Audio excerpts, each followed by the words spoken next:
নমস্কাৰ, মই স্বপ্নম ইয়াছমিনে অসম নিউজ এক্সপ্ৰেছলৈ আপোনালোকক স্বাগতম জনাইছোঁ। আজিৰ সংবাদ, মোৰ অনুৰোধ নহয়, মই আদেশ দিছোঁ, ক্ষমা খুজিবই লাগিব। চানমাৰী পূব গুৱাহাটী সন্মিলনত দিগন্ত ভাৰতীক অপমান কৰাৰ ঘটনাত কড়া প্ৰতিক্ৰিয়া দিছে জনপ্ৰিয় গায়ক জুবিন গাৰ্গে। দৰ্শকৰ বাবে স্পষ্ট ভাষাত জুবিন গাৰ্গে কৈছে, মই কাকো অনুৰোধ নকৰোঁ, মই আদেশ দিছোঁ, ক্ষমা খুজিবই লাগিব। ঘটনা অনুসৰি চানমাৰী পূব গুৱাহাটী বিহু সন্মিলনৰ মঞ্চত সংগীত শিল্পী দিগন্ত ভাৰতীক চৰম অপমান কৰে সমিতিৰ সাধাৰণ সম্পাদক সীমান্ত ঠাকুৰীয়াই। এই ঘটনাৰ পাছতে ৰাজ্যৰ শিল্পী সমাজৰ মাজত তীব্ৰ প্ৰতিক্ৰিয়া দেখা গৈছে। ৰাজ্যৰ বহুজন বিশিষ্ট গায়ক শিল্পীয়ে সমিতিৰ এই আচৰণৰ কঠোৰ সমালোচনা কৰিছে। জুবিন গাৰ্গে এই ঘটনাক ক'বলৈ গ'ল অসমীয়া সংস্কৃতিৰ অপমান বুলি।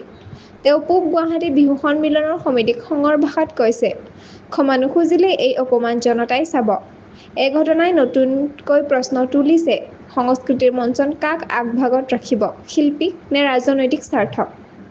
এনেধৰণৰ খবৰ পাবলৈ অসম নিউজ এক্সপ্ৰেছ চেনেলটো ছাবস্ক্ৰাইব কৰক, লাইক, কমেণ্ট, শ্বেয়াৰ কৰিবলৈ নাপাহৰিব, লগতে কাষতে থকা বেল আইকনটো দবাবলৈ নাপাহৰিব। ধন্যবাদ।